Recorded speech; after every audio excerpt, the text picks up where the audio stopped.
Peace family, Conjure Queen here, and this video is for Cinnamon Complex. Okay, so a while ago I had posted a comment in the community section of my video, the YouTube videos, and I asked a lot of my subscribers what are some topics that you would like for me to address, right? So this is the question, or this is what Cinnamon Complex had asked.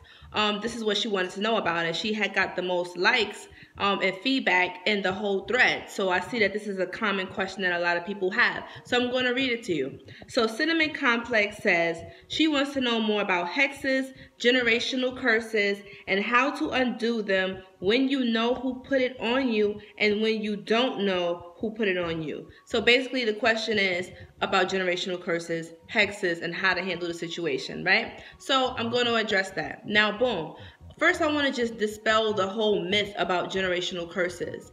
What a generational curse really means is that your family has been repeating a certain habit so many times down generations that now it also affects you.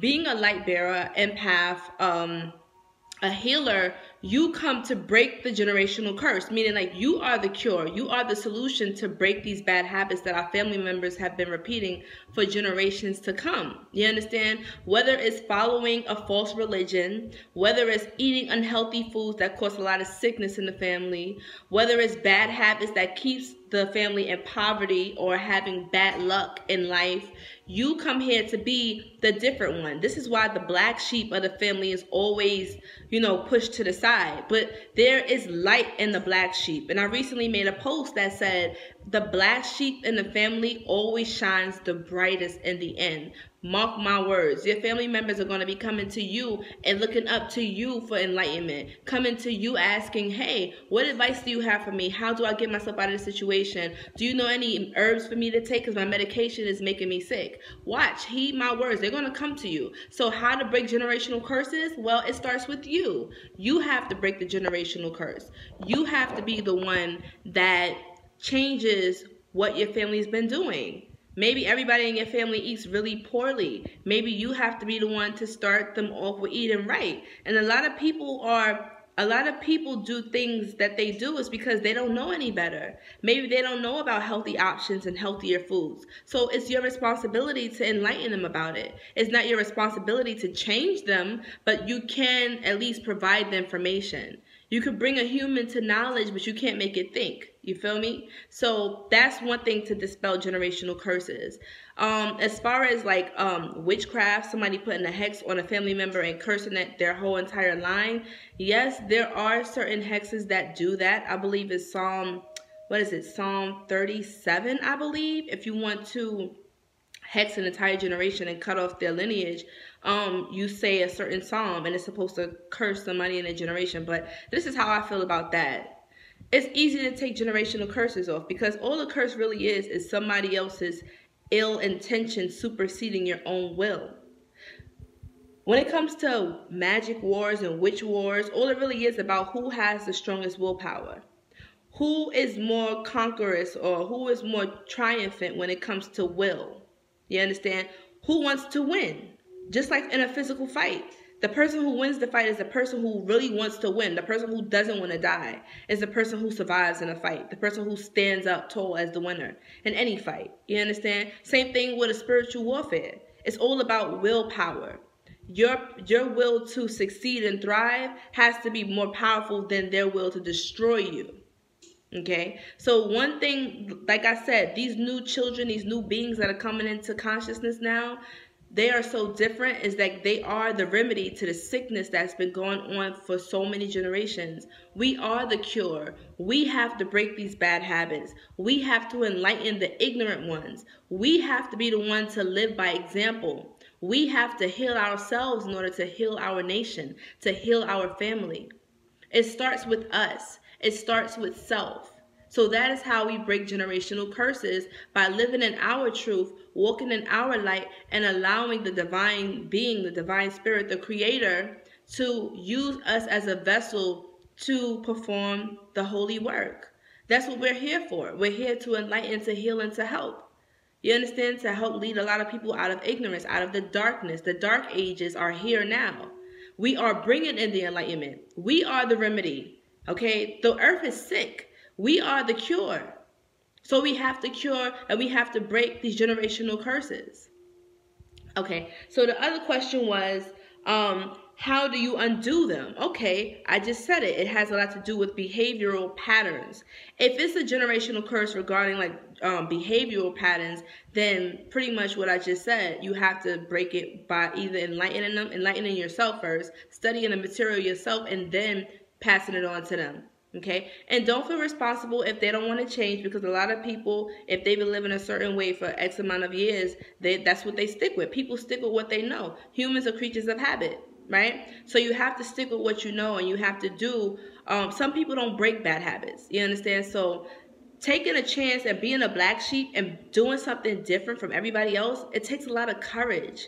So I commend you. Whoever's watching this, I commend you personally for just taking a leap of faith and being different, for walking in your truth. In a world where it's full of lies and everybody's trying to keep up with the Joneses, and you're the only one in your family that's like, nah, I'm going to be different. Now I'm going to follow my own heart, the own beat of my own drum. That takes a lot of courage to have faith in yourself when everybody around you doesn't have faith in you. So I commend you. Like, all power to you. You have to commend yourself. Take a moment to just breathe that in and realize like how powerful you are. Realize how powerful you are. My time is going off. Give me a second, but listen, I'm telling y'all, that is how you break bad habits. It starts with you. It starts with you. You have to be the one to be a leader of example. You come to be the change. You come to be the light bearer. You come to show people this is how we have to do it. We have to stop doing the same thing over and over again and expecting different results. That's insanity. Somebody has to break the mold. We come to break the mold. We are the rebels. We are the rebellious spirits that come here to make a change. Revolution. We are the revolutionaries. We come to shake stuff up. Okay? So don't be bad. Don't feel bad that you're the black sheep of the family. You are the entrepreneur. You are the freelancer, the free thinker, the one who's going to make a difference in your family. You are the remedy that's going to cure your generational curse and your bloodline.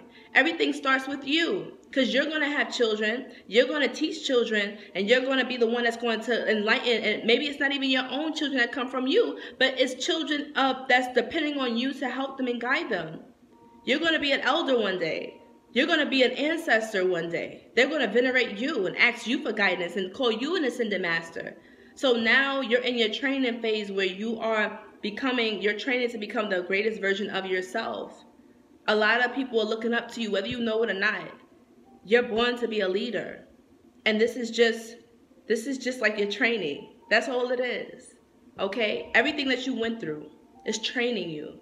Okay? So how you break the generational curse, if it's a hex though, one way you could break it is by, and I always say this, like every hex is different. One thing you want to do is get a reading. Get a reading, because some people think that they have hexes on them and it's not even a hex. Sometimes they just have like bad luck due to a lot of negative thinking. Some people just have this indoctrination. Maybe your parents used to talk down to you. Maybe you're in a relationship where the person's always, calling you out of your name, making you feel stupid, making you feel ugly. Like, you have to start with positive affirmations every morning, every day, before you go to bed, and planting positive thoughts in your head, listening to positive motivational videos every day, because the brain is like a program. You have to reprogram the way you think. You have to. Because if you don't, then somebody else is going to try to program you. That's how it works. That's how the human brain works. It's always absorbing energy. It's always absorbing information. The subconscious mind works like that. It never really turns off, even when you're sleeping. You feel me?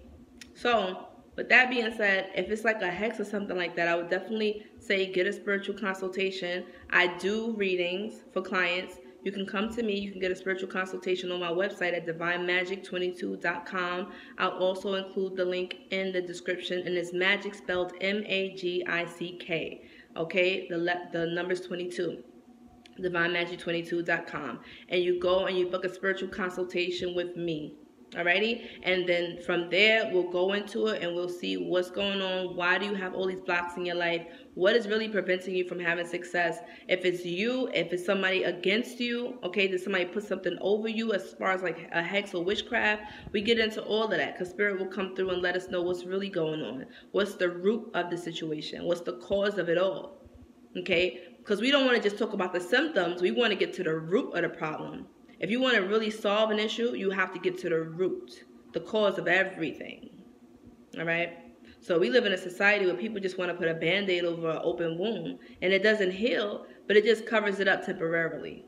Right? And then until situations get so bad, it's like now you don't know what to do. So we're going to get to the root of the situation in the spiritual consultation, and I'll drop the link, in the description so you guys can check that out. So let me see if I addressed any other questions that Cinnamon Complex had.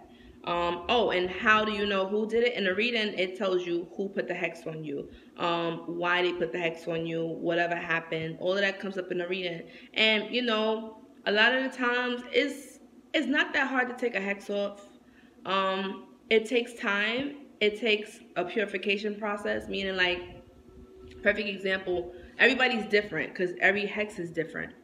Right? Like one thing that I do is I like to teach people how to heal themselves, how to cure themselves, how to break their own hexes and bad habits that hinder them.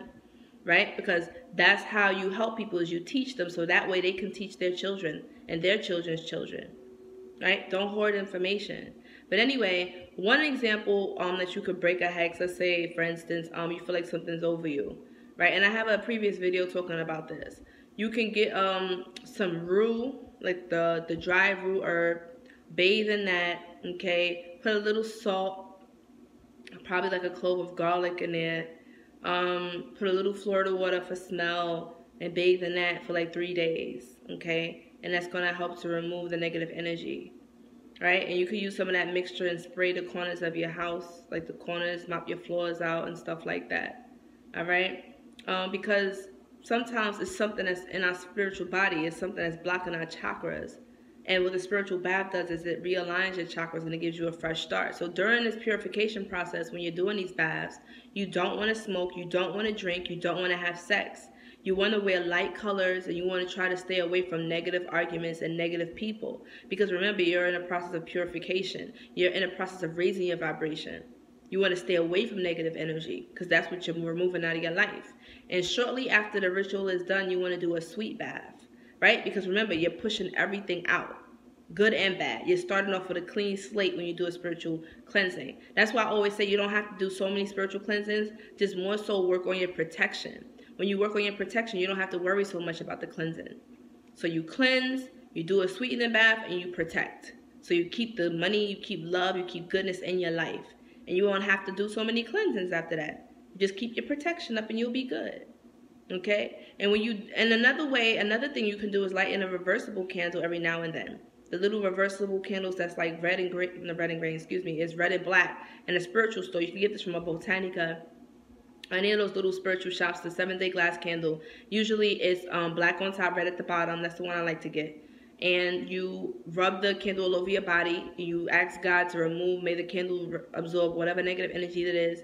You put reversible oil in it, you light the candle, sit the candle on the floor somewhere low, and the candle will reverse whatever was done to you back onto the person. Now, when this happens, pay attention to everybody around you who gets sick.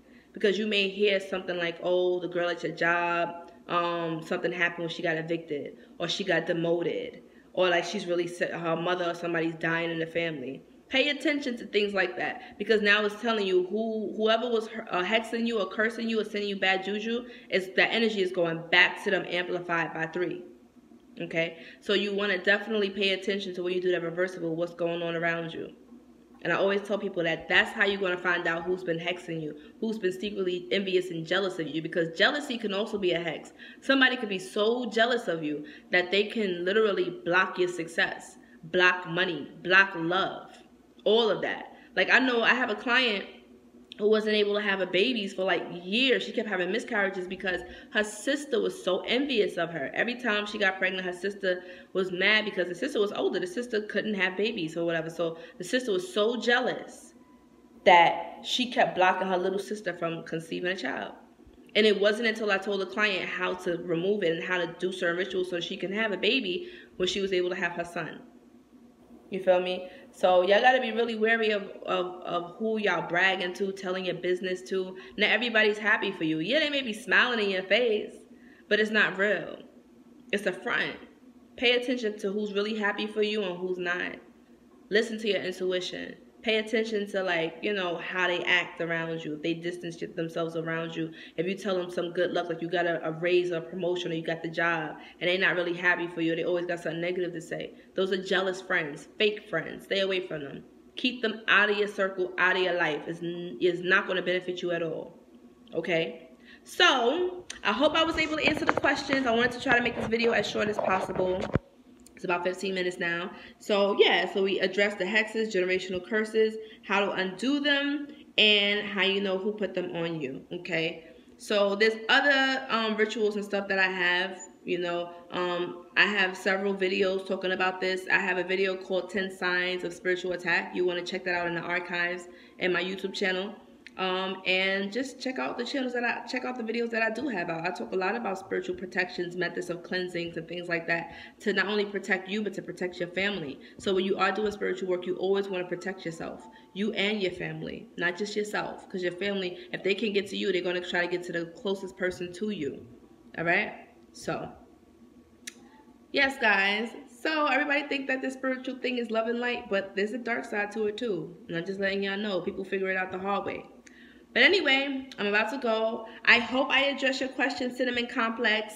Alrighty, love. So I'm going to be knocking out some more questions. I'm going to go down the line of a lot of the topics that you guys had. Doing separate videos for it. So, Cinnamon Complex, hope we answered your questions. If you guys have any questions regarding what we spoke about in this video, or if you feel like you may be under spiritual attack, write your questions down in the comment section. Or send me, contact me via my website, divinemagic22.com, and book a consultation so that we can talk and figure out what's really going on, like what's really good. And we're going to help you get aligned and get back on track with your true soul purpose. Okay? So, I'm about to sign out, guys. It's been great. Don't forget to like, comment, and subscribe. Until next time, peace.